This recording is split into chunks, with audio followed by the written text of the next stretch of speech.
vocês. Muito interessante, assim, vai ser muito bom conversar com vocês, né? Multiprofissional, é maravilhoso falar sobre algo que eu tenho estudado há algum tempo, que eu tenho trabalhado também nisso, então vai ser muito legal. Me apresentando, assim, de forma mais específica, meu nome é Ana Ellen, eu sou fisioterapeuta, eu formei na UFC, né, assim, acompanhei o João por um tempo, né, o João entrou, já estava quase, ele entrou dois anos depois de mim, né, então a gente conviveu um período lá pelos corredores, né, no final acho que a gente se encontrou um pouco mais, e agora eu estou no mestrado em fisioterapia funcional, estamos orientados pela professora Fabiana Moraleida, e a gente vincula um projeto de pesquisa e extensão que se chama Movimento, né, que tem atividades de pesquisa, de desenvolvimento de alguns estudos e também de atendimento para pessoas com dor crônica, dor musculoesquelética crônica, principalmente dor lombar, né, que foi o que o João mencionou, que vocês estavam se deparando muito ao longo desse ano, né, pela queixa das idosas que vocês têm acompanhado. Então, eu fiz uma apresentação breve, assim, de alguns aspectos gerais, algumas questões que a gente pode auxiliar essas idosas e a população geral no manejo da dor, certo? É um prazer, mais uma vez, estar com vocês. E eu vou apresentar, mas vocês fiquem à vontade para interromper, para tirar qualquer dúvida, tá bom? Eu programei umas pausas estratégicas assim, ao longo da apresentação, mas fiquem à vontade, à medida que, ou escrevendo no chat, ou falando, tá bom? Eu vou tentar compartilhar aqui. E vocês me dizem se deu certo.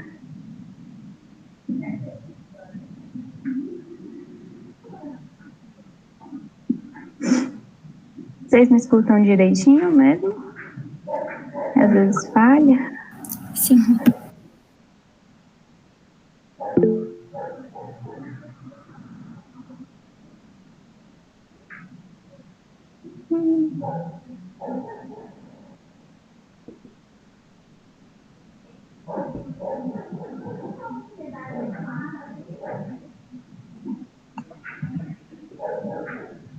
Vocês já conseguem ver meu PowerPoint? Abrindo agora. Abriu.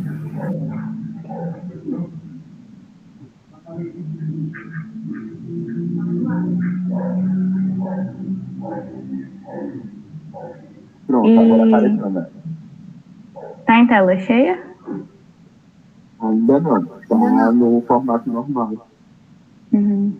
Vamos ver se fica, que às vezes não dá certo.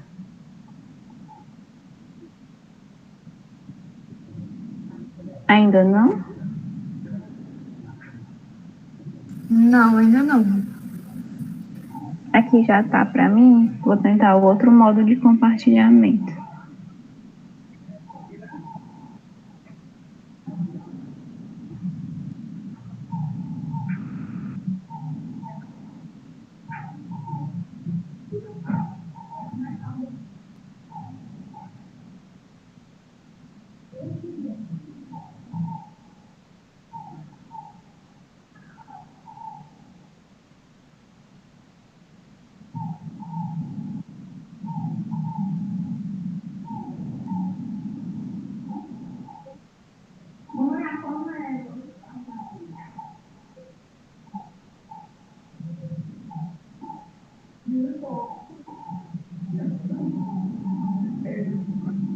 E agora? Pronto, agora foi. Agora sim. Tá em tela cheia, né? Tá sim. Pronto. Eu vou passando e vocês me dizem se passou. Passou. Tá na introdução. Pronto. Que às vezes dá vários problemas com o modo de compartilhamento, mas deu certo, que bom. Então, para a gente começar, eu vou falar alguns aspectos gerais do quanto essa condição ela tem tido muito impacto na vida das pessoas e também para o sistema de saúde público e privado, né? Quando a gente olha para os dados, a gente vê o quanto a dor lombar tem sido uma condição importante. E pensando no projeto de vocês, que tem uma atuação na comunidade, na atenção primária, algo muito parecido com o que o projeto Movimento faz e algo que está muito ligado às evidências de manejo dessa condição de saúde. Então, casou super bem esse nosso momento e eu espero que vocês possam super aproveitar cada um conseguir observar suas contribuições dentro do manejo dessa condição, que quanto mais profissionais de diversas áreas tiver, se faz ainda melhor, né? Visto o que a gente tem de evidência para o manejo dessa condição. Então, para a gente iniciar, eu vou destacar alguns aspectos importantes. Inicialmente, destacar que a dor lombar é uma das principais causas de incapacidade no Brasil e no mundo, né? Atualmente, se sabe que ela é a 9ª causa de incapacidade no mundo e que no Brasil ela é a principal responsável pela perda de anos vividos com incapacidade. Isso chega a ser 79% de perda de anos vividos com incapacidade. Então, uma condição no Brasil altamente incapacitante e que tem gerado muita perda de produtividade quando a gente pensa na população adulta e muita perda de qualidade de vida quando a gente pensa na população geral, principalmente a população idosa também, que é algo que a gente vai falar mais para frente. E uma coisa que a gente pode destacar com relação à dor lombar e pensando na saúde pública mundial e no contexto de impacto dessa condição, é que ela é uma condição que tem crescido muito em países de baixa e média renda como o Brasil. E ela tem sido um grande problema para esses países, porque esses países têm baixo investimento em saúde, né, considerando o aspecto global, e a gente está tendo uma crescente enorme de pessoas com essa condição, principalmente devido ao envelhecimento, principalmente devido a aspectos de estilo de vida que a gente está se tornando mais sedentário, mais hábitos ruins junto à nossa população. Então, esse crescimento acentuado num país de baixa e média renda como o Brasil, que não investe tão o suficiente em saúde, em educação da população, em aspectos que são fundamentais para o manejo dessa condição, está fazendo a população ficar mais incapaz, mais difícil lidar com isso.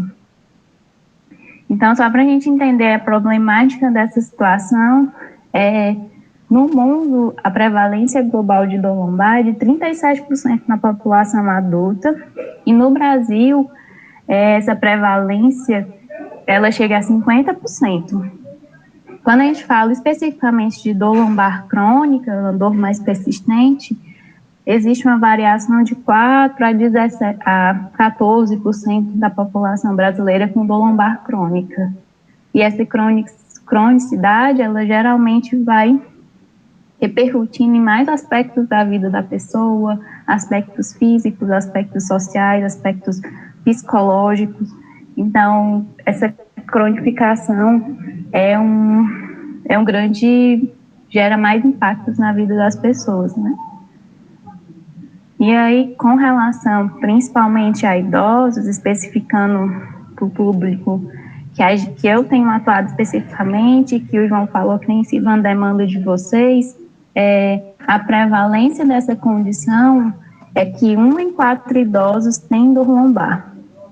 E o mais complicado diante da população idosa é que a dor e a incapacidade nessa população, elas pioram, né? Então, comparado a uma população adulta, o idoso ele tem muito mais dor, tem muito mais incapacidade, dificuldade de fazer coisas do dia a dia, como caminhada, como autocuidado, do que a população adulta.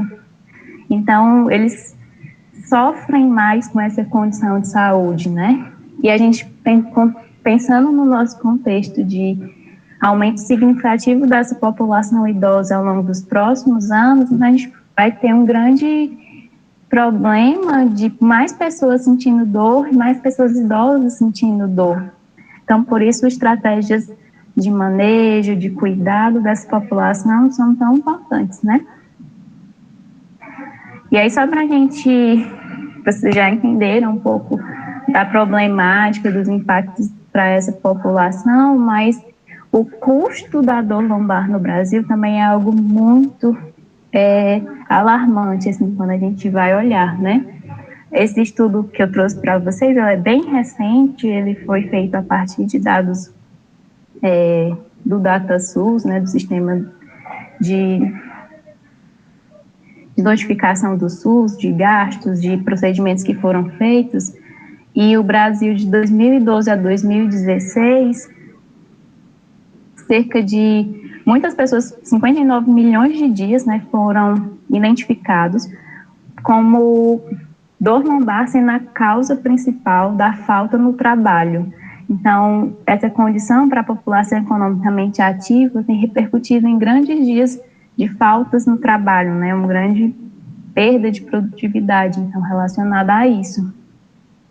E só olhando para 2016, o governo brasileiro, ele gastou cerca de 71 milhões de dólares em despesas associadas com problemas relacionados à coluna e dor lombar. E isso representa um percentual muito alto dos gastos, né, do cofre público brasileiro para essa condição. E aí vale destacar também que a gente tem os cuidados, né, que são hospitalares, tem os cuidados de paciente em ambulatórios e tem as principais questões que têm sido muito observadas, os gastos são com exames de imagem, com cirurgias, com órtese e prótese, e a gente vai observar mais para frente que essas questões que a gente observa mais gastos, elas não são tão recomendadas para o manejo, para a investigação dessa condição e assim também como para o manejo, né, para o tratamento. Não, a gente começa a observar algumas lacunas entre o que as recomendações, as evidências de tratamento indicam e o que tem sido feito na prática, né? Muito diagnóstico por imagem, muita cirurgia, e às vezes essa recomendação ela é injustificada pelos casos de dor lombar que, na maioria das vezes, não são tão sérios, certo? Então, diante desse custo que a gente viu que é bastante alto, um grande impacto para o sistema, mas a gente sabe que essa condição ela realmente necessita de reabilitação. E ela é a causa número 1 para a demanda de reabilitação na maioria dos países que foram analisados nesse outro estudo, né? Então, a gente vê que tem, aqui nesse gráfico, as queixas musculoesqueléticas, elas são principalmente entre 15 e 64 anos, as que mais demandam, e dessas que mais demandam, a dor lombar é a principal nesses 134 países. Não é uma condição que a gente pensa assim, não é uma condição como AVC ou infarto, uma condição que tem um risco de morte, né? Mas é uma condição que está gerando muito impacto na vida das pessoas, no sentido de deixá-las realmente incapazes de fazer as suas coisas no dia a dia. Não é uma condição que gera risco de morte, mas é uma condição que está gerando muito impacto no dia a dia das pessoas, e isso demandando muito serviço de reabilitação. E aqui, pensando no cenário brasileiro, a gente ainda oferta bem pouco serviço de reabilitação para essa queixa. Então, o tamanho do problema é um pouco, a dimensão é relativamente grande, né? E aí, vocês têm alguma dúvida sobre esses aspectos iniciais, algum comentário a respeito do que vocês já observaram com os pacientes que vocês têm acompanhado? Como é que vocês... Ou eu posso continuar? né, eu acho que tu vai até falar um pouco mais para frente, né, sobre a questão do exame de imagem. O quanto eles sempre chegam, toda vez que alguém suspeita de alguma dor crônica, eles chegam com maços gigantescos de exames de imagem, diz, olha, o médico tem isso, lá falou que eu tinha isso, que eu tinha isso. E assim, eles ficam muito preocupados com o diagnóstico do exame de imagem, né? Isso. E eu acho muito engraçado, e os custos enormes, muitos desses pacientes, pela demora do SUS, faz todos esses exames por conta própria, né, do próprio bolso. Então, além de toda a incapacidade que a doença causa, todo o gasto financeiro que eles têm que ter com a própria saúde e para o gerenciamento, né? Isso mesmo, João. E esses custos avaliados que eu trouxe para vocês são apenas do sistema, né? Então, do SUS. Tem muito mais custo associado com relação ao manejo dessa condição, que os pacientes fazem exames particulares. Tem o custo indireto, né? A pessoa que deixa de trabalhar, então, assim, ela está deixando de receber, então tem um impacto para ela, tem impacto para o governo também no sentido de ter que dar algum benefício para essa população, dependendo do quão grave essa pessoa precisou passar, né?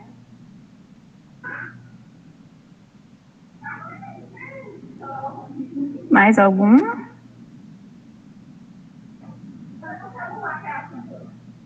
Eu vou voltar aqui.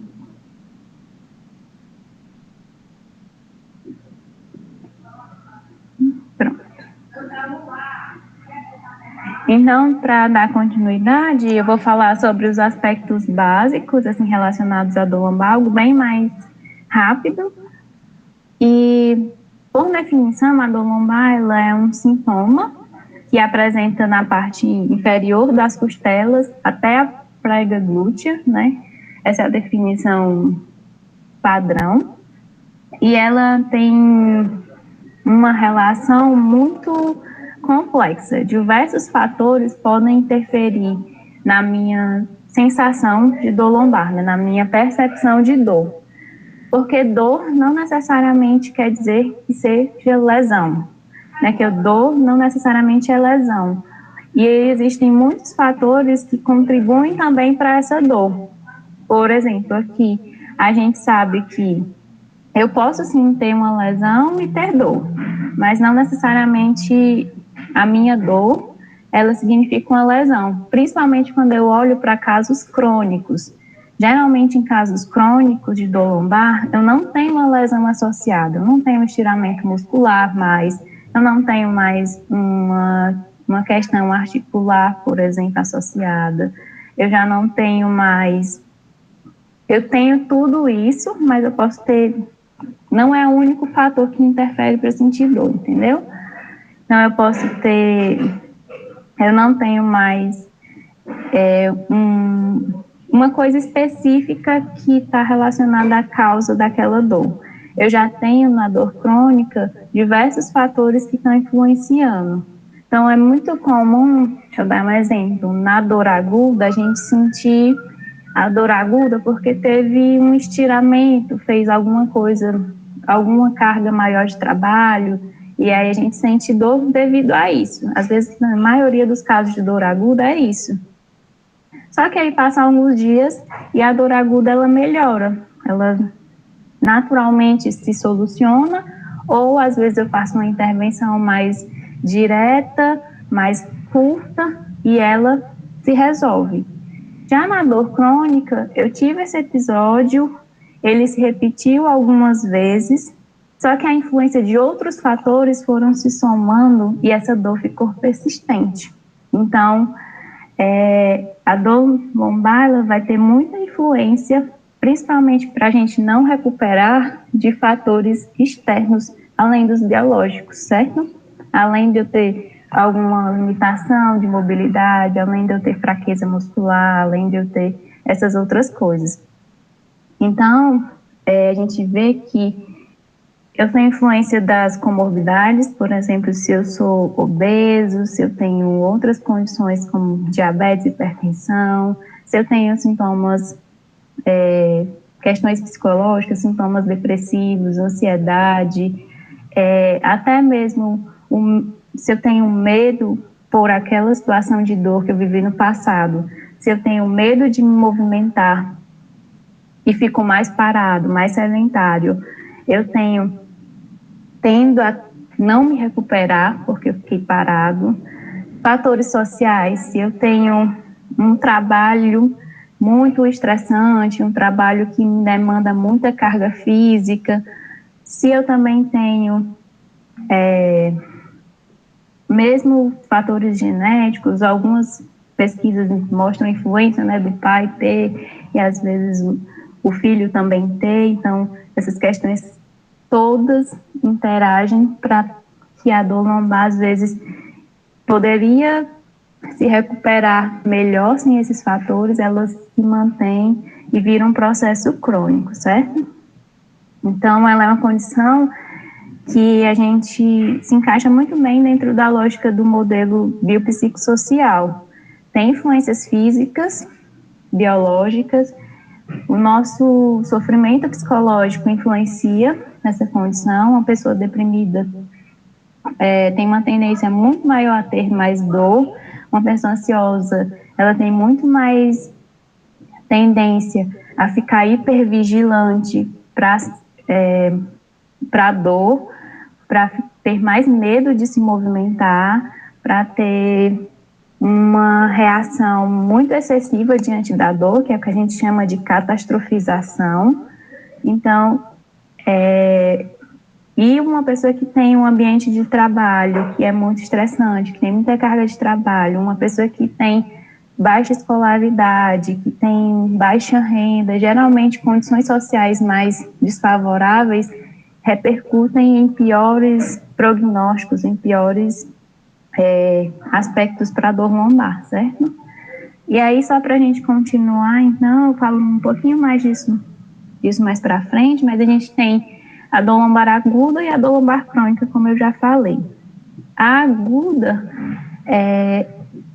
na maioria dos casos, ela vai ter curta duração sendo aguda, e as pessoas vão recuperar muito breve, assim. Esses dias, por exemplo, minha mãe teve uma carga de trabalho mais excessiva, que ela teve que passar muito tempo sentada. E ela sentiu, no dia seguinte, estava com muita dor na lombar, né? Mas ela continuou fazendo as coisas dela, normal, e ela se recuperou, ela está bem. Na maioria dos casos, acontece dessa mesma forma que aconteceu com a minha mãe. Ela teve uma carga de trabalho maior, ela teve, às vezes a pessoa tem um estresse maior, às vezes a pessoa realmente teve uma lesão, um estiramento, uma questão nesse sentido, mas ela se recupera porque o prognóstico da dor lombar aguda é muito bom. As pessoas em 6 semanas geralmente estão bem, mas existem aqueles casos que elas não se recuperam, né? Elas continuam tendo crises persistentes de dor lombar.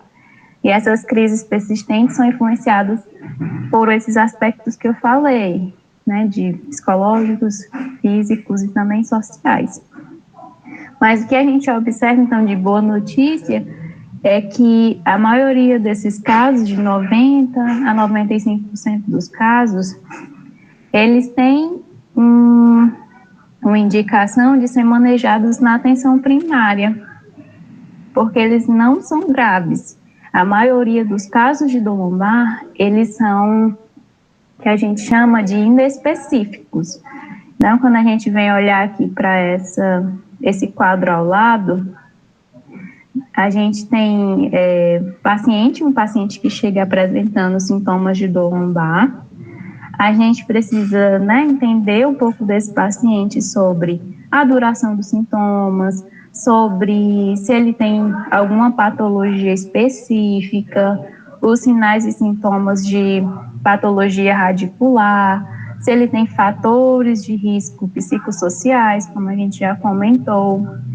E aí a gente também deve excluir, quando esse paciente chega, outras causas de dor que podem referir para a lombar, mas que não são necessariamente dor lombar. Às vezes é uma dor no quadril, alguma patologia no quadril, às vezes é uma dor visceral, e a gente consegue, a dor visceral, ela geralmente não está associada ao movimento, então é uma dor que o movimento ou a postura dificilmente vai aumentar ou diminuir, é uma dor que ela é mais contínua, né? Então, é uma dor que tem um caráter diferente de uma dor musculoesquelética, e a gente precisa excluir esses sinais, né? Porque aí a gente tem outras formas, apesar delas se referirem para a dor lombar, elas têm outras formas de manejo. São dores que aí a equipe médica, a equipe tem uma conduta específica para essas condições.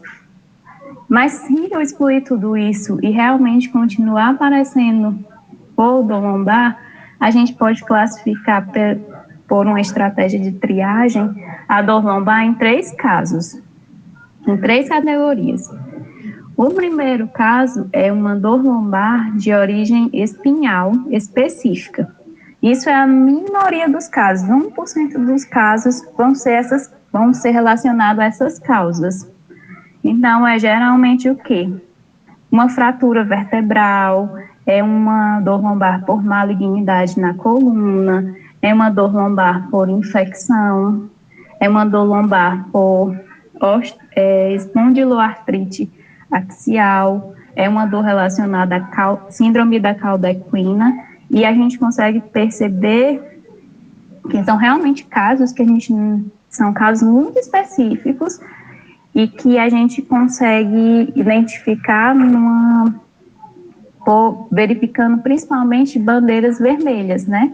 Bandeiras vermelhas é quando a gente investiga se o paciente está tendo febre associada à dor, que aí já dá um indício de uma infecção ou uma questão de malignidade. Se ele teve algum trauma associado à dor, e isso se ele caiu, se ele teve um acidente, a gente suspeita de fratura. A espondiloartrite, ela é uma condição que esse paciente tem muita rigidez espinhal, então ele tem uma curvatura, uma deformidade na coluna. E síndrome de cauda equina, esse paciente tem associado à dor, perda de urina, uma incontinência fecal, ele vai ter coisas mais específicas na história, quando vocês forem coletar, certo? E as outras 2 categorias, elas são mais o padrão que a gente encontra de dor lombar na maioria dos casos. Então, um paciente com síndrome radicular é mais ou menos 5 a 10%. É aquele paciente que tem dor lombar, mas ele também tem dor periférica. Isso porque alguma raiz nervosa, lá a nível de lombar, está comprometido. Então, ele vai ter dor em membro inferior, ele pode ter perda de sensibilidade, ele pode ter perda de força de membro inferior, associado à dor lombar. E o que acontece na maioria dos casos? Eu tenho 90 a 95% desses casos de dor lombar. É aquela dor lombar que eu tenho dor quando eu me agacho, eu tenho dor quando eu fico muito tempo sentado, eu tenho dor quando eu fico muito tempo em pé, eu tenho dor nas minhas atividades do dia a dia, quando eu tenho carga de trabalho muito intensa, eu tenho dor quando eu estou com um momento de psicológico, quando eu não estou muito bem. Então, assim, é aquela condição que está muito relacionada, é uma dor lombar inespecífica, que ela tem vários fatores interferindo, mas a maioria quando a gente vai observar, é uma dor que ela oscila com o movimento, né? Eu fico numa posição e piora, eu faço o exercício e eu faço uma caminhada e piora. Então, ela oscila, ela não é uma dor. E ela está relacionada muitas vezes ao movimento, a uma dificuldade de movimento, a manutenção de postura, certo? Alguém tem alguma pergunta, alguma dúvida sobre isso?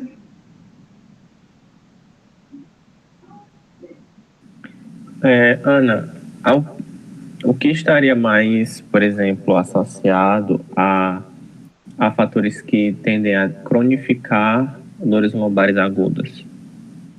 Faz sentido o que eu tô...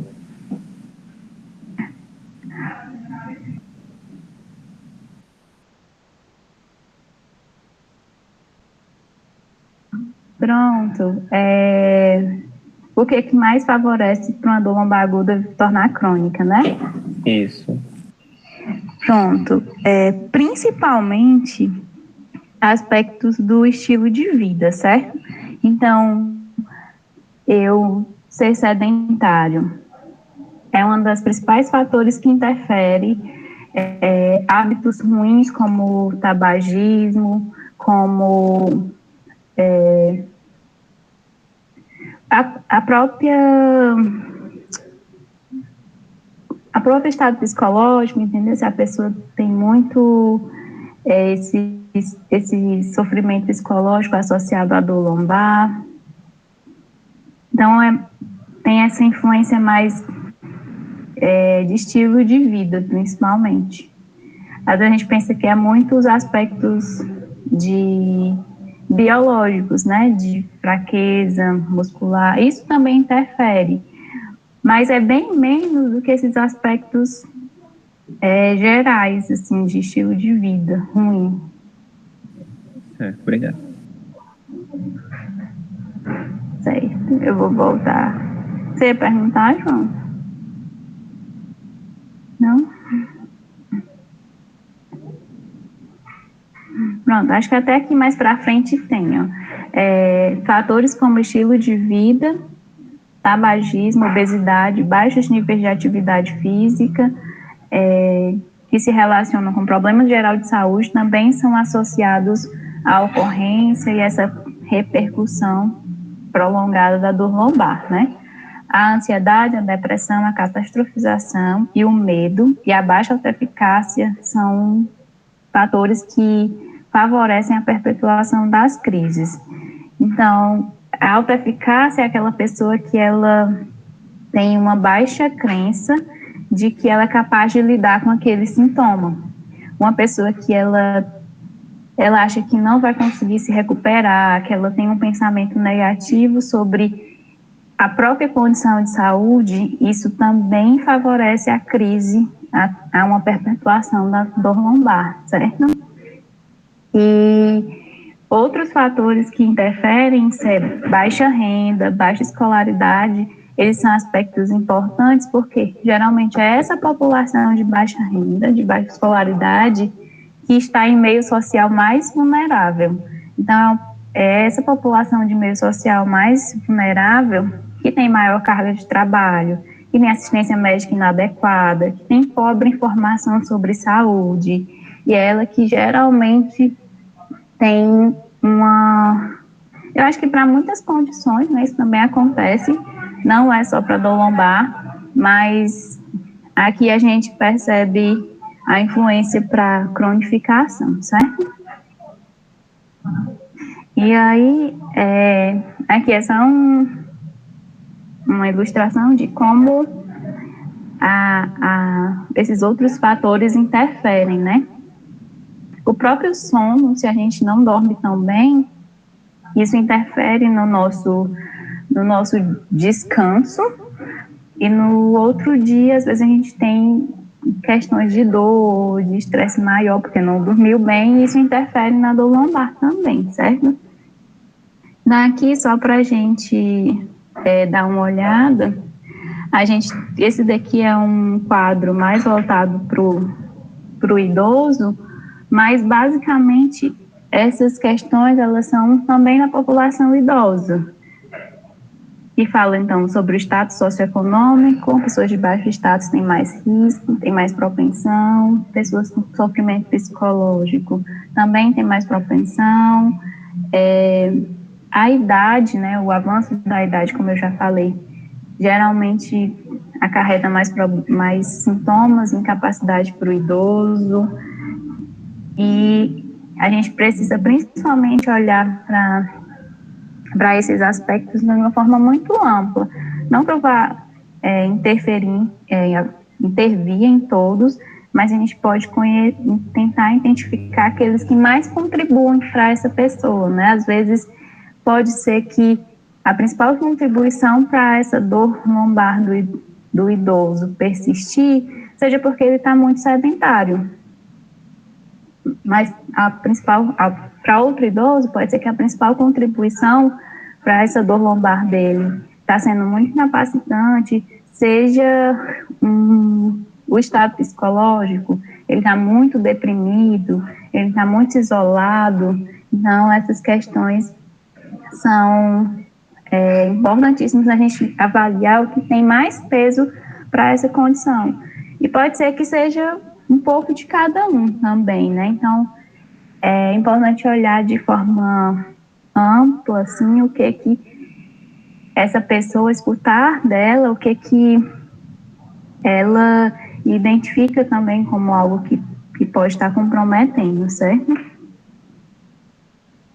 E aí a gente agora vamos falar um pouco sobre o tratamento, mas antes disso, só para a gente pensar um pouco na avaliação desses pacientes com dor lombar, quando a gente vai olhar para os estudos, a gente precisa focar principalmente nessas pessoas na avaliação da funcionalidade. Então, o que essa pessoa está tendo dificuldade de fazer por causa da dor lombar, né?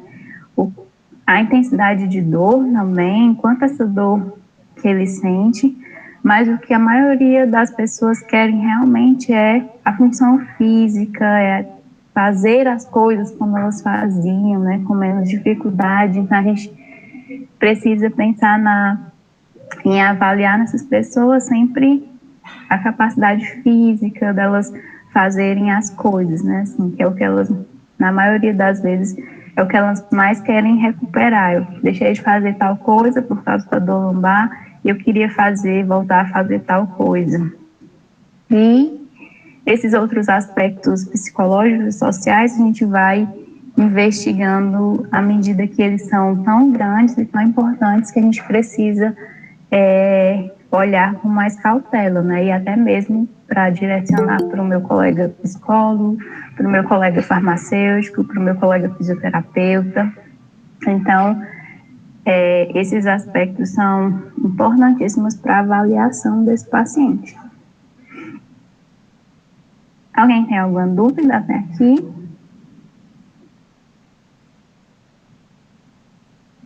Acho que tá ok. Ótimo. Então, a gente vai agora para a etapa do tratamento, certo? Esse quadro que vocês estão vendo, ele é de uma recente publicação sobre dor lombar, que foi na Lancet, uma série de 3 artigos que fala só sobre o que é a dor lombar, como tratar e prevenir, e o outro artigo final é um chamado à ação para essa condição, tendo em vista tudo aquilo que eu comentei sobre custos, sobre o impacto dessa condição. Então, esse artigo da Lancet, ele faz uma síntese de todas as evidências que tem sobre manejo preventivo e de tratamento dessa condição, certo? E aí, em síntese, o que eu vou trazer para vocês aqui? Essa tabela que tem as principais recomendações, tanto para dor lombar aguda como para dor lombar crônica. Para dor lombar aguda e crônica, a gente tem algo que eles chamam de primeira linha de cuidado. Então, todo paciente com dor lombar, a primeira linha de cuidado, a primeira questão que eu devo investir no tratamento, isso a partir da avaliação, olhando as especificidades, mas de modo geral, pensando naquilo que as evidências têm já comprovando de eficácia, a minha primeira linha de cuidado deve ser o aconselhamento para essa pessoa permanecer ativa, porque a gente já viu que sedentarismo é ruim para eles. Então, é muito difícil, às vezes, a pessoa com dor se manter ativa, né? Porque geralmente ela tem dor e a primeira opção dela é ir para o repouso. Só que a gente vai ver que ter dor e ir para o repouso não é algo bom. Na verdade, isso só piora, porque você entra num ciclo de sedentarismo e, além da dor lombar piorar, você agrega outras coisas, outras condições de saúde que podem aparecer. Então, é importante a gente trabalhar nesse aconselhamento para que essa pessoa continue ativa, que ela continue fazendo as atividades de casa, de trabalho, e que ela continue fazendo ou se mantendo engajada em algum tipo de exercício, porque a gente sabe que a maioria dos casos não são graves. Então, a maioria dos casos, elas têm manejo desse jeito, vai ter manejo por exercício e por educação, que é aquilo que a gente chama de primeira linha de cuidado, certo? Então, primeira linha de cuidado é permanecer ativo, aconselhar permanecer ativo, a educação sobre a própria condição de saúde e também a prática de exercício, né? Exercício terapêutico. Então, isso considerando principalmente a dor lombar crônica, né? E além disso, a gente tem associado a essa primeira linha de cuidado a terapia cognitivo-comportamental, que é uma estratégia, né, da psicologia, que visa essa pessoa uma mudança de comportamento, uma mudança de conceitos da própria condição de saúde, ou uma adequação desses conceitos a respeito da própria condição de saúde. Então, em geral, educação, exercício terapêutico e terapia cognitivo-comportamental, junto com esse aconselhamento para se permanecer ativo, é a primeira linha de cuidado para a dor lombar. Varia um pouco entre a dor lombar aguda e crônica, mas essa é a essência da maioria dos tratamentos, certo? E existe também a segunda linha de cuidado, que geralmente é aquela, vai envolver algumas estratégias mais passivas, como, por exemplo, manipulação, massagem, yoga. Então, essas outras estratégias, elas podem ser agregadas, mas, assim, em segundo caso, elas podem se somar à primeira linha de cuidado, mas nunca devo deixar a primeira linha de cuidado e fazer só a segunda linha de cuidado, entendeu? E, então, assim, essa é são as principais recomendações para o manejo dessa condição. E aqui, olhando assim, a gente consegue já ver contribuição, né, da fisioterapia, de todas as profissões, no sentido do aconselhamento de permanecer ativo, a contribuição da psicologia e um papel que a equipe MUD já pode desenvolver com essas pessoas, né?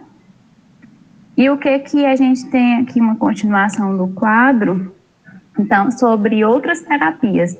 Terapia farmacológica, que é algo muito comum para essa população, a maioria usa algum medicamento, mas o que a gente sabe?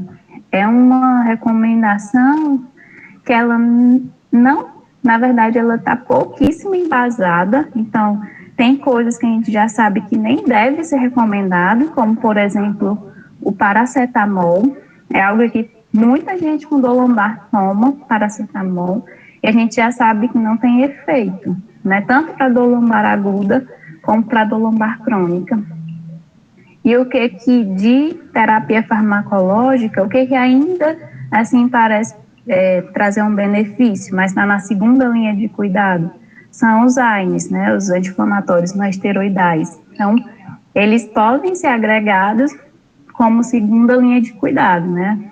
Passando a primeira, se a primeira não está dando conta, a segunda linha de cuidado, ela pode se somar para gerar algum tipo de benefício a mais. Então, aqui sobre medicação, na maioria dos casos está bem limitado, né? Mas a gente pode somar essa questão dos AINES como algo que tem uma evidência baixa, mas que também pode ser recomendado após a primeira linha de cuidado. Intervenções como ingestão de glicocorticoide, né, que geralmente é para os casos de radiculopatia, ela tem uma indicação bem limitada para pacientes com dor lombar crônica. As evidências não dão muito suporte para os casos de radiculopatia e precisa ser um paciente bem selecionado, então, porque existem muitas questões, efeitos adversos, e isso é algo assim que a indicação é bem limitada, certo? Com relação à cirurgia, a maioria para dor lombar aguda não tem evidência, né, insuficiente evidência de que essas cirurgias trariam algum benefício. E para dor lombar crônica, essas indicações, elas devem ser muito, muito bem justificadas, né? E elas são geralmente associadas, são indicadas para pacientes que têm uma radiculopatia ou estenose. Então, nesses casos, naqueles 5%, 10%, que é a minoria dos casos, e ainda tem que ser muito bem indicada, pensando realmente na exploração bem detalhada desses casos, certo? E aí, o que a gente não tem, assim, o que não deve ser recomendado, né, para essa população? E aí tem muito mais indicação para fisioterapia, no caso, que a gente, como fisioterapeuta, né, principalmente no caso. Terapias passivas, elas já foram, assim, bem batidas, no sentido de que elas não trazem efeito. Então, ultrassom, TENS, tração, terapia interferencial, diatermia, ondas curtas, isso não tem comprovada eficácia para dor lombar de modo geral. E aí é algo que a gente tem tentado muito educar o profissional de saúde para que ele aplique aquilo que tem evidência, aquilo que é a primeira linha de cuidado, e não aplique essas questões que a gente vê aqui como terapias passivas, porque elas não estão trazendo benefício. E aí existe também que a evidência mais modesta, mais inicial, manipulações, massagem, acupuntura, elas já têm um efeito, mas elas são consideradas segunda linha de cuidado, né? Estão entre as terapias passivas, mas são segunda linha de cuidado. A primeira é sempre aquela que a gente deve lançar mão e investir mais, né? E aí, o que eu trouxe aqui para vocês nesse momento? Existe muito, dentro da dor lombar, a questão da teoria e a prática clínica. Muito se faz na prática clínica coisas que não têm evidência. Por exemplo, se prescreve muito paracetamol, se prescreve muito para o fisioterapeuta. O fisioterapeuta muitas vezes faz terapias passivas, e isso não tem comprovação de que não traz benefício, né? Só que o que acontece muito no Brasil? Isso é prescrito, muitas vezes existe um encaminhamento para níveis de atenção superiores, como pacientes com dor lombar, às vezes vão direto para o hospital, quando a recomendação de cuidado para dor lombar, ela deve ser principalmente na atenção primária, mas geralmente isso não, muitas vezes o paciente vai direto para o hospital. Outra coisa que é muito recomendada, por geral, frequente recomendação de repouso prolongado, frequente recomendação de não faça atividade física, não faça caminhada. Então, a gente ouve muito paciente chegar para a gente dizendo que não, médico, alguma coisa, algum profissional me proibiu de fazer determinado exercício, determinada atividade física. E, na verdade, o que a gente... Essa proibição total é um grande problema, porque o paciente para tudo. E, na verdade, ele pode até reduzir a sua prática, mas ele não deve parar totalmente, certo? Então, esse é um ponto que a gente precisa chamar muita atenção para a gente não perpetuar essa crença de que eu tenho dor e eu preciso parar totalmente as minhas atividades. Além disso, existe uma prescrição imensa e injustificada de exames de imagem. E essa prescrição de exames de imagens é um dos principais fatores que aumenta os custos de saúde. Porque, por exemplo, eu vou dar o exemplo da minha mãe. Ela teve dor lombar semana passada, porque ela teve um dia intenso de trabalho, de home office, e aí ela ficou com dor no outro dia, passou o dia sentada, um comportamento quase não levantou, sedentário, e ela teve dor no outro dia. Se ela tivesse ido para o hospital, ou não tivesse realmente ficado parada, uma possível questão que iria acontecer no hospital era a solicitação de um exame de imagem.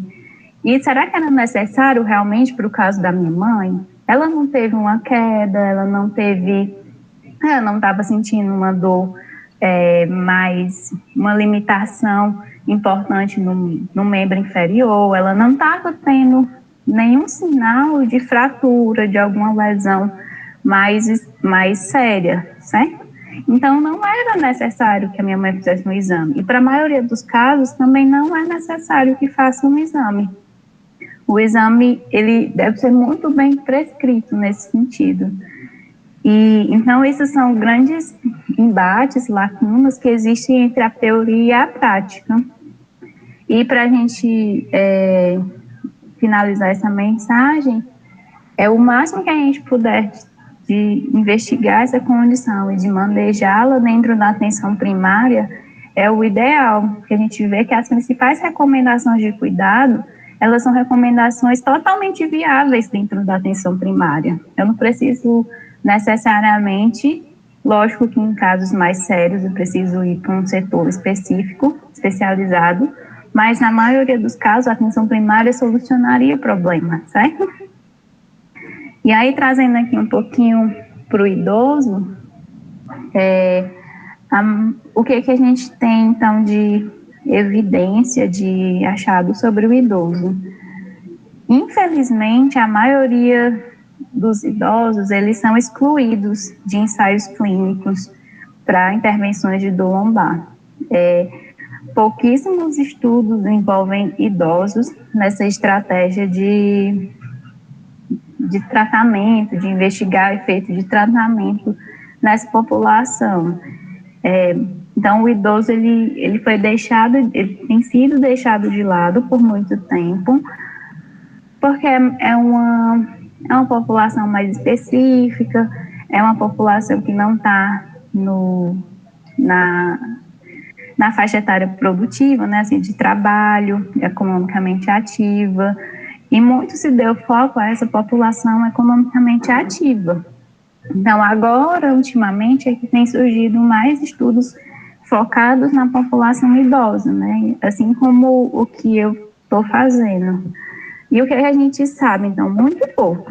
Essa revisão de 2020, ela reuniu apenas 11 estudos que tinham observado intervenções para dor lombar em idosos, né, conservadoras. E aí o que a gente viu é que exercício é pouco investigado, mas já mostrou um pequeno efeito nessa população. E a gente viu um pouco sobre a acupuntura, que também tem se mostrado efetivo. Mas a gente vê que são estudos pequenos, são estudos iniciais, às vezes um pouco estruturados, mas a gente já começa a ter um caminho para lidar com essa população, certo? Então, fica essa necessidade da gente estudar mais o público idoso em específico, mas a gente começa a ver alguns direcionamentos para essa população. E aí, alguém tem alguma dúvida até aqui? Eu fiquei falando e... Ellen, tu consegue me ouvir? Sim. Eu fiquei com uma dúvida só em relação a, por exemplo, essa indicação de exercícios físicos, né, quando necessário. Existe uma diferença de frequência quando a dor ela é aguda e a dor é crônica? Ou essa diferença, ou, tipo assim, realizar com mais vezes ou menos vezes não vai influenciar nisso? Pronto. Esse é uma pergunta assim, que a gente tem tentado investigar, né? A gente assim, mas os pesquisadores da área de dor lombar, qual é a frequência ideal para o paciente fazer exercício, qual a intensidade ideal, né? Se é leve, se é moderada, se é intenso, o que traz mais benefício, né? O que a gente sabe no momento é que a prática de exercício em níveis leve e moderados, eles trazem benefícios e a frequência, a recomendação segue a frequência, a orientação da OMS, né, de atividade física, de fazer exercício com pelo menos 3 vezes na semana, a nível moderado. A gente não tem especificamente, assim, uma diferenciação para dor lombar e dor aguda, entendeu? Mas o importante é que mesmo que seja eu fazer um dia na semana, mas que eu me mantenha ativo, que eu vá progredindo, mesmo que eu comece com um dia na semana, que eu vá aumentando isso ao longo do tempo, à medida que eu vou me sentindo mais capaz. É até algo que eu vou falar um pouquinho mais para frente. Mas essa recomendação específica, assim, a dor lombar aguda precisa fazer tantas vezes, dor crônica tantas vezes, não tem uma definição clara, certo? Certo, entendi. Obrigada. Nada. Ana, Oi. eu gostaria de saber se a idade está relacionada com o prognóstico da dor lombar. Então, se pessoas mais novas têm um melhor prognóstico e se idosos têm um pior prognóstico, né? Um prognóstico mais difícil. Pronto. Os idosos, eles têm um pior prognóstico. O adulto, o idoso ele tem uma questão muito mais de ter um pior prognóstico, mais pelas outras condições que geralmente ele tem. Então, o idoso ele tem mais outras doenças, né? Ele pode ter hipertensão, diabetes, pode ter já uma fragilidade. Então, essas outras questões são questões que contribuem para ter um pior prognóstico. Às vezes ele é menos resiliente, ele é mais isolado da sociedade porque não trabalha mais, na maioria das vezes os idosos já estão aposentados, e isso leva a uma situação de ficar mais em casa e ele fica mais sedentário. Por isso que a gente precisa tanto estimular o idoso, e é a meta da OMS, né? A recomendação da OMS, se eu não me engano, no ano passado foi a campanha da OMS foi envelhecimento saudável, e a principal fala deles é idoso seja ativo, porque o idoso ativo é o que vai dar mais qualidade de vida para ele lidar com todas as situações que são muito comuns na faixa etária, as outras doenças metabólicas, as dores musculoesqueléticas que ele sente. Então, essa e eu acho que é a meta da década, né? O envelhecimento ativo e saudável. Então, a OMS tem investido muito forte nisso para a população idosa, porque não é só bom para diabetes, não é só bom para a saúde mental também, é bom para dor musculoesquelética, para reduzir dor musculoesquelética, né? Em dor lombar a gente tem pouca evidência, mas para dor em geral, dor crônica, a gente já tem mais consistência de que o exercício também colabora. Alguém mais?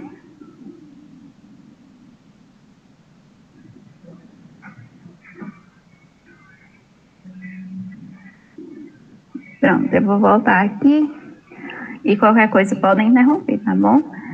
E pronto, então eu trouxe agora que eu falei, né, sobre educação, sobre exercício, sobre terapia cognitivo-comportamental, sobre aconselhamento para permanecer ativo, e fica muito vago só esse termo solto, né? Então eu trouxe um pouquinho do que eu tenho estudado e do que a gente sabe sobre como educar esses idosos ou adultos e como é a recomendar exercícios para esses adultos, né, já que é a primeira linha de cuidado.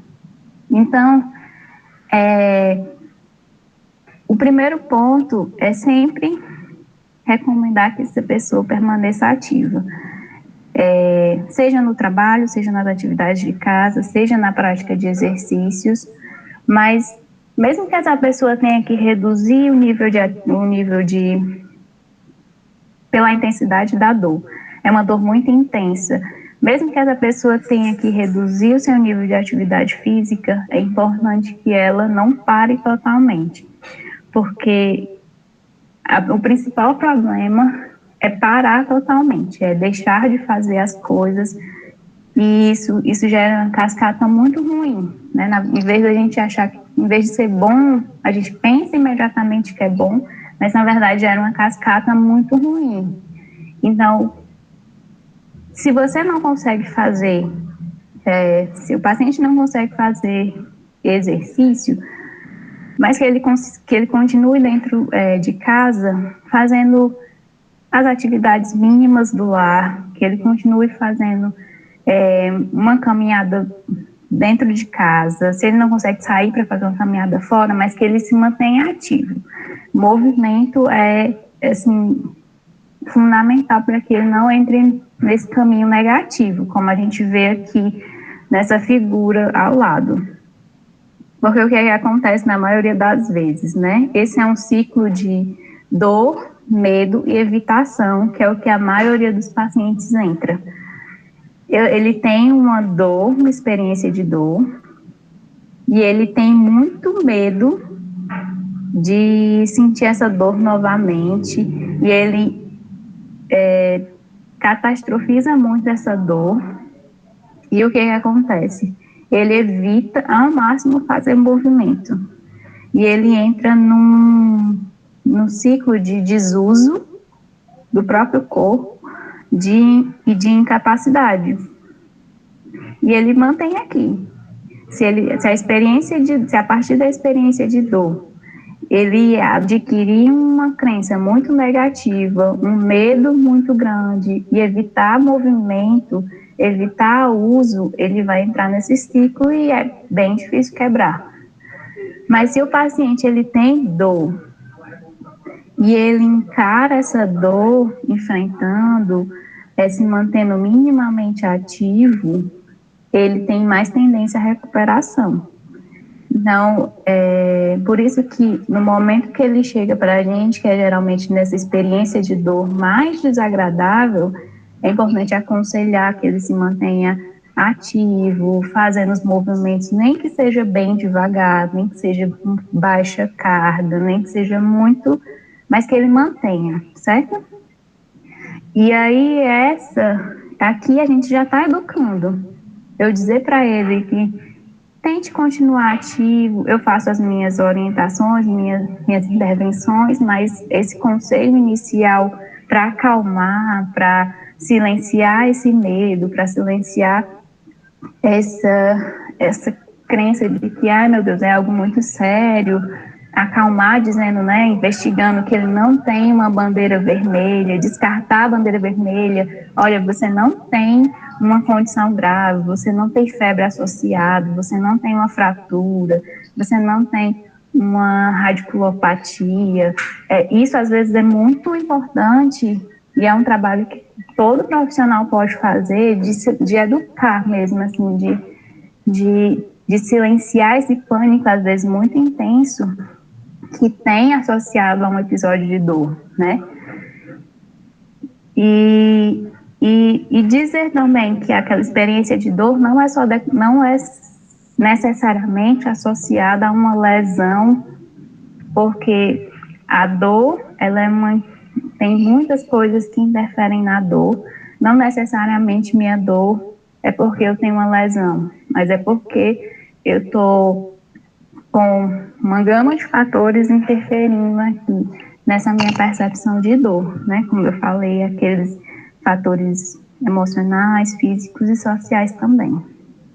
E aí, como é essa questão da educação, né? Então, eu meio que já falei um pouquinho sobre esses componentes que eu devo orientar o paciente para que ele saiba o que é dor lombar, né? Nesse sentido que eu falei, de uma condição multifatorial, que tem muitas interferências, que não necessariamente é grave, na maioria dos casos não é grave. Descartar para ele, assim, você não tem bandeira vermelha.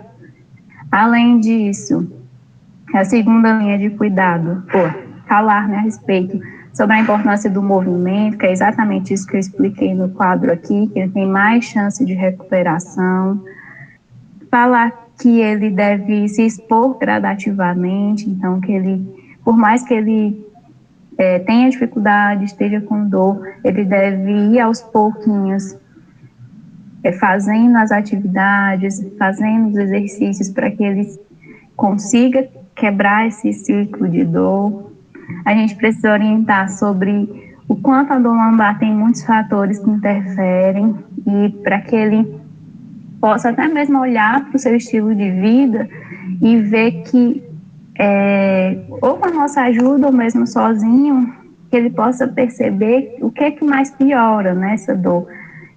Então, é muito comum os idosos falarem, né, principalmente nessa época de isolamento, eu acompanhei alguns, eles dizem, nossa, eu piorei muito quando eu fiquei esses meses em casa, né?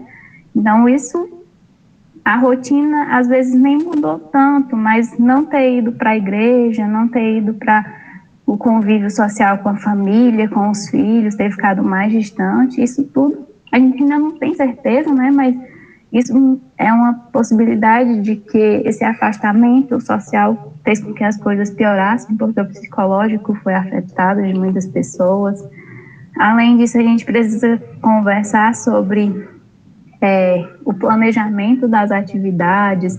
Muitas pessoas têm aquela questão de querer fazer tudo de uma vez.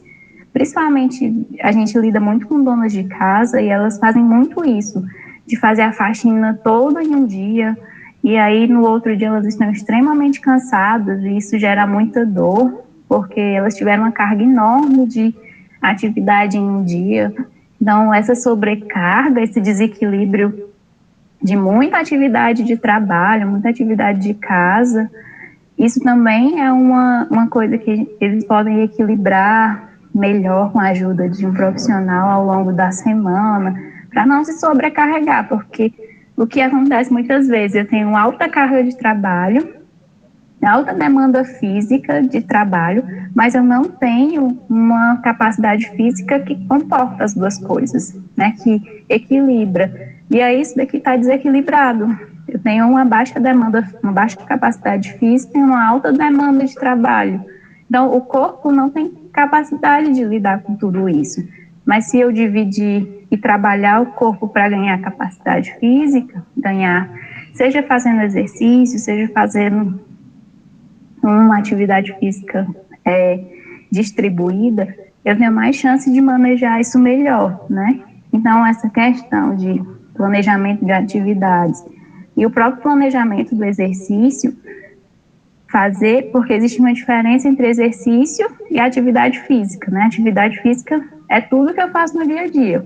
E exercício físico é aquilo que eu faço para a minha saúde, para o meu bem-estar, com foco, programado, 3 vezes na semana, 1 hora, ou mesmo que não seja 3 vezes na semana, 1 hora, mas é aquilo que eu faço direcionado para a minha saúde. E muitas vezes a gente não tira esse tempo para o exercício. A gente só trabalha, e quer que o corpo aguente, sendo que a gente não está trabalhando o corpo para esse objetivo, né? Para esse objetivo de ter capacidade física para lidar com tudo. Então, essa questão do planejamento de atividades e de exercícios é algo importante. E outro ponto é o estímulo ao autogerenciamento. O autogerenciamento é a pessoa saber como lidar diante de uma crise, né? Porque o que acontece muito na dor lombar é que o paciente ele tem crises, ele melhora, segue bem, e ele tem uma crise de novo. Por algum motivo ele tem essa nova crise. E aí, às vezes, nessa crise, ele não sabe o que fazer. Ele, às vezes, cai para o repouso, ou ele vai para o hospital tomar ou ele toma mesmo um medicamento por conta própria, sendo que nessa crise ele poderia fazer algo que seria mais resolutivo, como, por exemplo, fazer compressa. Não é a primeira linha de cuidado, mas tem alguma recomendação para isso. Fazer compressa, fazer exercícios de relaxamento, fazer reduzir um pouco mais a atividade, mas se manter ativo, não ir para o repouso, porque repouso não é bom. Então, essas estratégias que o próprio paciente pode adotar diante de uma crise, com a orientação da gente, com a educação que a gente dá, são importantes para ele autogerenciar a sua condição e não ter uma crise que seja tão perpetuada e tão negativa, certo? E com relação à terapia cognitivo-comportamental, o pessoal da psicologia tem muito mais propriedade para falar sobre isso, mas os princípios básicos que a gente usa para a terapia cognitivo-comportamental é trabalhar com esse paciente dentro de um programa terapêutico, o desenvolvimento de metas, né, para superar obstáculos, principalmente aqueles que são inativos, ou com um estilo de vida muito ruim, né? Eu, por exemplo, fazer o exercício uma vez na semana, ou não ficar tanto tempo em comportamento sedentário. Às vezes são essas pequenas metas que fazem a pessoa a longo prazo mudar de estilo de vida, né? Ou não ficar tão sedentária. Além disso, a questão do monitoramento dessa pessoa e o reforço positivo. A cada meta que ele alcança, a gente sempre dá um reforço positivo, de que ele conseguiu a meta inicial, nessa semana era fazer exercício uma vez. Esse reforço positivo para ele, muito bem, você conseguiu, você está fazendo melhor para a sua condição, e depois, além disso, fazer essa progressão, né? Já que você conseguiu uma vez, que tal fazer 2 vezes? Então, essa progressão também, esse reforço positivo ao longo do tempo, seja para o exercício, seja para algum aspecto mais de saúde mental, de alívio de estresse, que o pessoal da psicologia sabe muito mais orientado que eu, seja em qualquer aspecto, seja até mesmo na questão de alguma outra atividade, a gente sempre deve focar no reforço e na progressão gradual, né, nesse avanço. E aí o próximo, outras coisas que eu trouxe sobre como educar, esse material aqui, ele é do projeto Movimento, certo? São materiais que estão lá disponíveis na bio do projeto Movimento. Então, são materiais educativos maravilhosos, assim, para o paciente com dor lombar e para a gente mesmo ler e entender como falar com esse paciente, entender como orientar ele. Então, essa cartilha, ela está sendo até usada no meu projeto de pesquisa, mas ela está no processo, foi validada para adultos e idosos, né, com base na experiência de especialistas, de pacientes e de pesquisadores. Então, um material muito bom, que é muito legal para educar o idoso, para educar o adulto, e fora os infográficos, esse infográfico aqui, que é do curso de dor lombar, da professora Fabiana, um curso que, se vocês tiverem a oportunidade de fazer, seria muito bom. É um curso que fala, né, de forma mais calma tudo isso que eu falei sobre dor lombar para vocês, e a gente provavelmente vai abrir inscrições logo. É multiprofissional, é para todo mundo, então é bem legal o curso, mas esses materiais já estão disponíveis lá na bio do Projeto Movimento. Acho que o João já conhece, mas eles são muito bons. A Fabiana tem muitas cópias dessa cartilha. Então, caso vocês tenham alguma demanda específica e queiram ver, né, conhecer, tem o curso e tem esses materiais, tá bom? Vocês conseguem baixar todos em PDF, caso queiram. E é muito interessante. E aqui, ó, só para a gente observar, é a última página da cartilha, tudo que eu conversei, né? Sentir dor lombar é muito comum, muitas pessoas vão ter episódios de dor, seguir realizando as atividades diárias, evitar repouso e escolher um estilo de vida ativo com prática de exercícios, né? Então, em síntese, é muito isso. E aqui também ainda é sobre aquele infográfico do Projeto Movimento, né? Que tem algumas mensagens principais. A maioria das pessoas se recupera bem de episódios de dor. Apenas algumas pessoas terão causa identificável e séria de dor, né, que requer tratamento específico. O rápido retorno ao trabalho e às atividades normais é positivo para a recuperação. Descanso na cama pode atrasar a recuperação. Dor nem sempre é igual a lesão, especialmente quando a dor é crônica. Geralmente, o processo físico que causou a dor inicialmente, quando está crônico, depois de 3 meses, ele já desapareceu, ele já sarou, mas o que ficou foi todos aqueles fatores que prejudicariam, né? Não é necessário estar sem dor para ter uma vida saudável e produtiva. Então, existe muito aquela coisa do paciente com dor crônica, dele achar assim, eu só vou fazer minhas coisas quando eu estiver sem dor. E esse atraso entre só vou fazer as coisas quando eu estiver sem dor, é o que faz ele entrar num ciclo pior de dor, certo? E de incapacidade, principalmente. Então, em alguns casos, esse último aqui, em alguns casos é necessário adaptações no trabalho, e às vezes é importante, é muito sempre importante esse apoio da unidade básica de saúde, da equipe da unidade multiprofissional. Como a dor tem efeitos no corpo e na mente, tratar os dois tem o melhor potencial de facilitar a recuperação. Então, por isso que a gente sempre fala da equipe, de que cada um consegue contribuir e juntos a gente consegue fazer melhor. E aí, para a gente, eu falei sobre exercícios, né, que é o carro-chefe do tratamento para dor lombar. É a primeira linha de cuidado, já está mais bem estabelecido.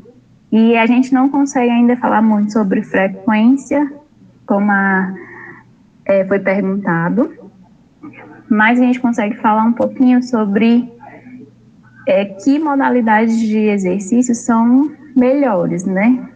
Na verdade, essa foi a pergunta dessa revisão. Qual a modalidade de exercício é melhor para o tratamento da dor lombar? E o que a gente descobriu é que, na verdade, o tipo de exercício, ele não interfere muito. O que é importante? Faça exercício. Se você vai fazer pilates, exercícios de estabilização, exercícios de resistência ou exercícios aeróbicos, tudo isso traz efeitos muito semelhantes para a dor e para a incapacidade, certo? Então, comparado principalmente a terapias passivas, o que traz efeito mesmo é os exercícios. Então, assim, independentemente do tipo, fazer exercício é melhor do que não fazer nada, é melhor do que fazer só terapia passiva, é melhor do que ficar numa fila de espera do sistema, entendeu? De saúde, por exemplo. Então,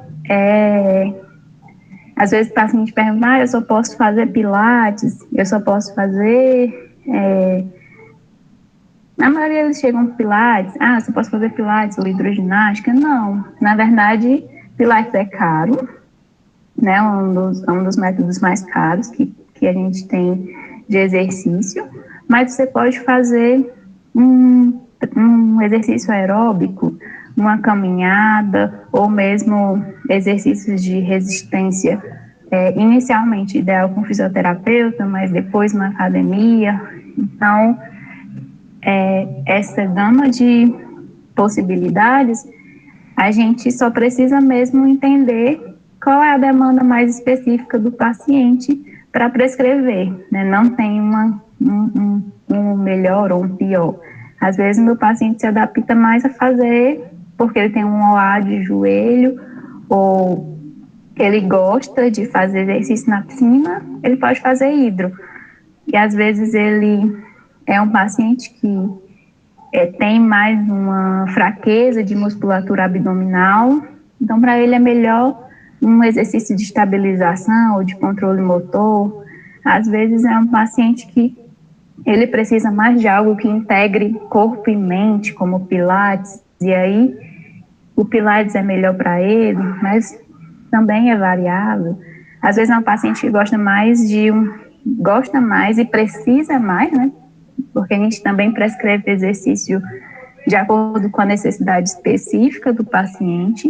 Então, ele precisa mais de um treinamento aeróbico, de fazer bicicleta, de fazer exercícios mais ativos, mais dinâmicos.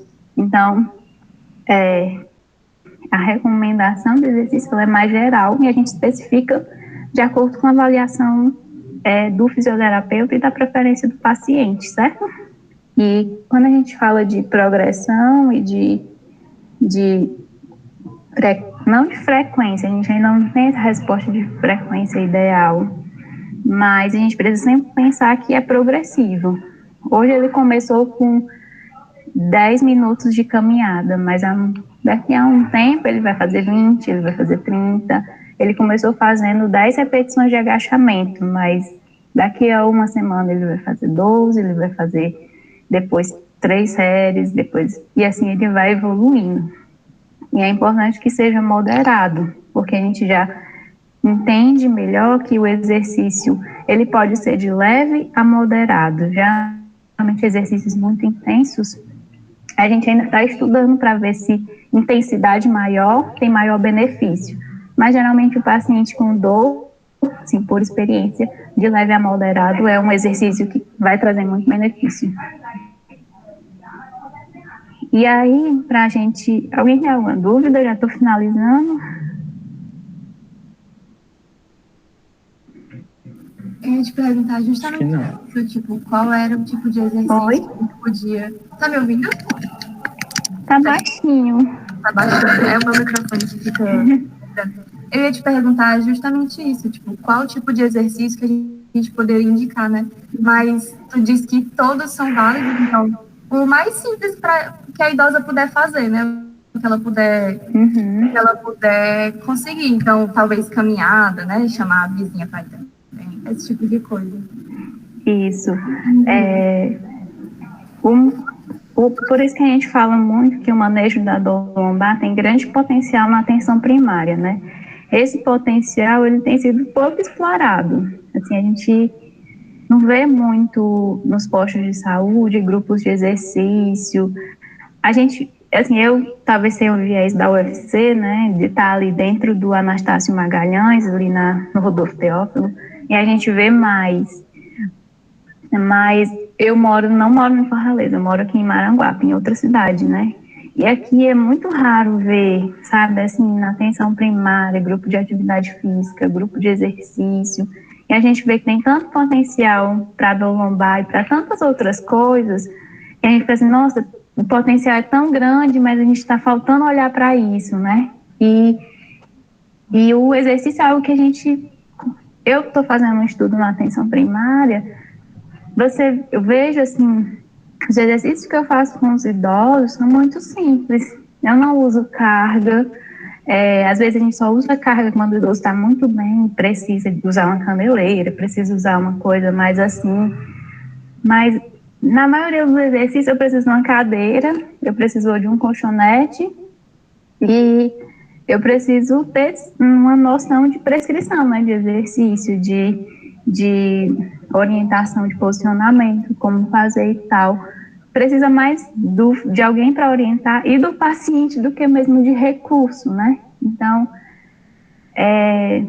essa questão do exercício, faça exercício, procure orientação profissional, e mesmo que o profissional orientando, nem todas as vezes você precisa fazer com um profissional. Uma caminhada, não precisa fazer com um profissional, né? Então, mas às vezes eu preciso começar com um profissional e continuar independente, que é o que a gente mais tenta fazer com os idosos ou com as pessoas que participaram do projeto Movimento. Então, é realmente, assim, um potencial enorme, mas que muitas vezes a gente tem deixado passar. É mesmo, perfeito. E aí, para a gente finalizar, eu tinha trazido só... esse aqui é o último artigo da série da Lancet sobre dor lombar, que teve muito impacto, assim, se eu não me engano, foi em 2018 que essa série de artigos saiu. E eles fazem um chamado à ação, né? Que é nesse sentido, da gente olhar para as evidências, porque tem de indicação para dor lombar crônica, ou para dor lombar em geral, e colocar em prática essas indicações de educação, de aconselhamento para se manter ativo, de orientação para o exercício físico, de autogerenciamento desses pacientes, em vez de fazer terapias que não têm benefício, mas são muito utilizadas na prática, né? E o chamado deles também fala no sentido da gente olhar principalmente para países de baixa e média renda, como o Brasil, que a população idosa está envelhecendo, está tendo muita incapacidade por dor lombar e que o sistema ainda não está dando muita atenção para essa população, para prevenir e para tratar da melhor forma possível, né? Então, o primeiro passo é a gente olhar, então, para essa população e tentar oferecer o que a gente tem de melhor evidência, de permanecer ativo, de fazer atividade física, exercício, educar, que essa condição não é tão séria como a maioria das pessoas pensam, para a maioria dos casos. E é isso, assim, o chamado, principalmente para profissionais de atenção primária, né? E, por fim, eu trouxe esse gráfico, que ele é uma síntese de um outro estudo. Ele é mais amplo, esse estudo, mas é bem legal porque ele traz pontualmente o que a gente deve fazer, os 11 pontos que a gente deve seguir para o manejo de dor musculoesquelética em geral, no âmbito da atenção primária, da atenção em saúde, certo? Então, a primeira coisa que ele recomenda é que o cuidado seja centrado no paciente. Então, eu nunca vou olhar, não tem meio que uma receita, né? Tem que pensar, cada paciente é de um jeito e tem uma interferência principal para a sua condição. Ela pode ser física, pode ser psicológica, pode ser social, e cada um é único. A gente precisa sempre olhar para bandeiras vermelhas. Será que esse paciente tem alguma bandeira vermelha? Tem alguma patologia séria associada a essa dor? Ou não, né? Uma dor musculoesquelética que não tem uma condição grave associada. Eu preciso sempre avaliar aspectos psicossociais, então não dá mais para olhar só para o bio, não dá mais só para me olhar para a força, para mobilidade, não dá mais só para me olhar para a questão, mesmo assim, só física, né, do exame, não dá mais, porque muitas vezes o exame, ele traz um achado, mas aquele achado não é a causa da minha dor, né? Eu acho que eu não comentei com vocês, mas um estudo sobre radiografias para dor lombar mostrou que muitas pessoas têm alterações no exame, mas elas não sentem dor. E muitas pessoas, eu não me lembro exatamente a porcentagem, mas muitas pessoas que tinham dor não tinham alteração no exame. Então, olha como... E é uma porcentagem, assim, de mais de 70%, certo? Então, só para a gente ver o quanto as pessoas são muito focadas em exame de imagem, mas quanto o exame de imagem ele é pouco representativo da causa da dor lombar. E como eu falei, a maioria dos casos é dor lombar inespecífica. Tem vários fatores associando, a gente não acha uma só causa. Então, só o físico não é suficiente, preciso olhar para o biopsicossocial, né? Aqui ele já fala do que eu ia falar, usar somente exames de imagem se houver uma indicação específica, uma suspeita de algo mais estrutural que está realmente impactado. A questão de examinar também aspectos neurológicos, testes de triagem, mobilidade e musculatura. Ele traz algo mais específico. Avaliar o progresso usando medidas de desfecho. Então, como eu falei sobre avaliar a funcionalidade, que é uma medida mais representativa de evolução e de progresso desse paciente. Prover educação para essa população, né? Então, aqueles aspectos que eu falei, promover a atividade física e o exercício físico junto dessa população. Sobre a aplicação de terapia manual, ela deve ser somente feita como um adjuvante, né, do tratamento da primeira linha de cuidado. Ele fala aqui sobre indicação cirúrgica, realmente, assim, só em casos muito específicos, quando a gente realmente tiver muita certeza de que a primeira linha de cuidado, a segunda linha de cuidado não deu certo, isso aqui é, assim, a última opção, porque a cirurgia tem muitos efeitos, muitos comprometimentos, né? E às vezes o impacto que ela traz é muito pequeno. A gente precisa facilitar a continuação nas atividades de trabalho, né?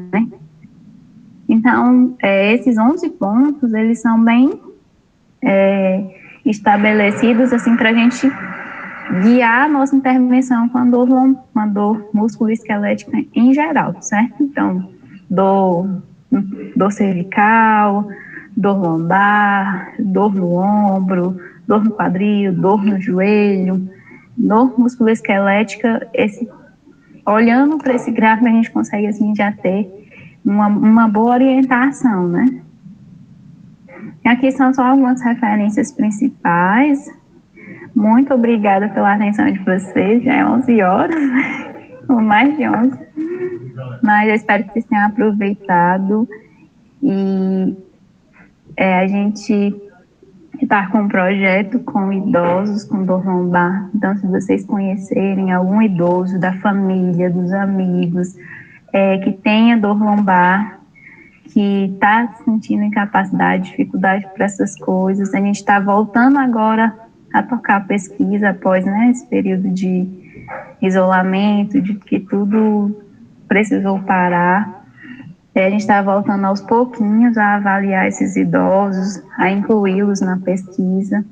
Então, se vocês conhecerem alguém, além das idosas, né, do projeto de vocês, que eu tenho certeza que vocês devem ter apoiado bastante nesse período, mas a gente está de braços abertos. O João virou meu bracinho aí no projeto de vocês. Falem comigo, falem com o João, que eu sei que ele vai me apoiar, não vai, João? Não se preocupe, Amélia, a gente já está fazendo esse link, viu? Pelo amor de Deus, ajudem uma mestranda, já que você está todo mundo entrar em contato, porque cada um é responsável por mais ou menos 2 idosos. Entrar em contato, falar com a idosa que tem a queixa e encaminhar seu número, né, para entrar em contato com o projeto. Então, vai ter sessão de perguntas agora? Fiquem à vontade, assim. Tá tranquilo aqui pra mim. Né, porque assim, né, foi até engraçado durante a reunião, que eu estava falando, né, que a capacitação ia ser sobre dor lombar, Aí todo mundo já começa a se acusar, né? Eu sinto. Aí eu disse assim, gente, o tratamento da dor lombar, como a gente até conversou hoje, é exercício. Aí foi, eu acho que até a Manu falou assim, amigo, mas eu faço exercício, eu sinto dor lombar. Então, esse tipo de paciente que faz exercício e ainda sente dor, ele precisa de uma avaliação profissional, é o mais indicado, ou ele precisa mudar de modalidade, enfim, qual a estratégia com esse paciente que já faz atividade física? Pronto, ótima pergunta, João. Às vezes é muito a avaliação de um profissional que pode direcionar melhor qual exercício ou qual intensidade é melhor para aquele paciente, certo? Então, um paciente que já faz exercício, mas ele sente ainda dor, às vezes ele está fazendo ou uma intensidade muito acima, muito alta, ou ele está fazendo uma intensidade muito aquém, que o benefício ainda não foi percebido. Então, por exemplo, acontece muito com a gente. Os idosos começam a fazer, só que eles estavam totalmente sedentários, não faziam nada. Eles começam a fazer e no começo o exercício ele já era incômodo. Ele não é tão fácil sair do meu estado parado ali, que as articulações já estão rígidas, eu já estou com fraqueza, eu já estou com algumas coisas assim, e começar a fazer um exercício. Então, sinto esse incômodo inicial. E aí eles começam, sentem dor e param, né? E aí fica aquele processo de eu comecei a fazer, mas eu não cheguei na intensidade que ia me dar benefício. Eu estava fazendo muito aquém, estava fazendo muito pouquinho. E o exercício, ele precisa ser regular. Se eu faço também só uma vez na semana e paro e acho que aquela uma vez vai me dar, eu vou ficar 100%. É muito raro, né? Assim, a gente precisa fazer hoje, fazer amanhã, fazer depois, mesmo que seja numa crescente, não seja todo dia, mas que eu faça com regularidade e atentando a um nível de atividade física, certo? A um nível que seja mais moderado, que aí é geralmente quando a gente começa a observar benefícios maiores no exercício moderado, nem muito intenso, nem leve demais e com regularidade. E às vezes é a modalidade mesmo. Às vezes, por exemplo, eu gosto muito de exercício aeróbico. Exercício com carga em academia, eu não me sinto bem. Então, assim, o tipo de exercício, às vezes, é mais essa particularidade que a gente consegue adaptar. Às vezes, é o exercício de aeróbico que é melhor, porque eu ainda não tenho uma capacidade muscular muito boa para ir para a academia. Então, tudo, por isso que a avaliação, o exercício é a prescrição geral, mas a minha avaliação específica de cada um é o que vai direcionar para o melhor caminho de exercício, né? Então, eu, por exemplo, eu tenho muita pouca mobilidade. Assim, se tiver que encostar as mãos no chão, não sou boa. E aí, exercício de pilates, que envolve muita mobilidade, muitas amplitudes, aí você sofre um pouquinho no começo, e aí você vai ter que ir devagar. Mas já exercício aeróbico eu faço tranquilo, porque não envolve muita amplitude de movimento, muita mobilidade. Então, é também essa especificidade de cada um.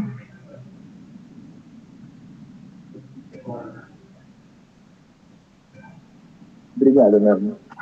Nada. Gente, se vocês não tiverem mais perguntas, eu queria pedir só para Ana voltar para a capa inicial do slide, para poder tirar um print. Deixa eu botar aqui.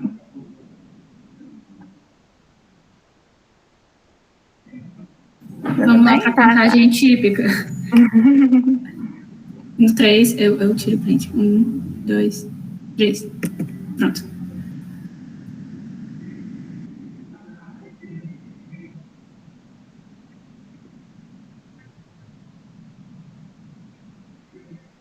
Posso tirar aqui o slide? Sim, sim.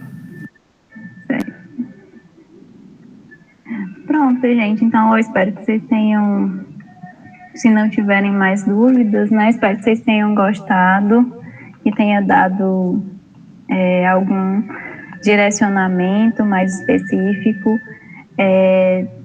Lembrem que se vocês precisarem consultar, né, aqueles materiais que eu falei, tem na bio do Projeto Movimento, é só pesquisar Projeto Movimento UFC no Instagram, ou eu posso mandar o link para o João, ele compartilha com vocês, mas é um material muito bom, assim, para vocês até mesmo encaminharem para as idosas, né, já que às vezes a gente não está encontrando, mas às vezes alguns usam a internet, outros não, é algo que a gente também tem tentado superar a barreira, né, da tecnologia com eles, mas às vezes alguns usam o WhatsApp, então a gente tem muito conseguido ajudá-los por WhatsApp.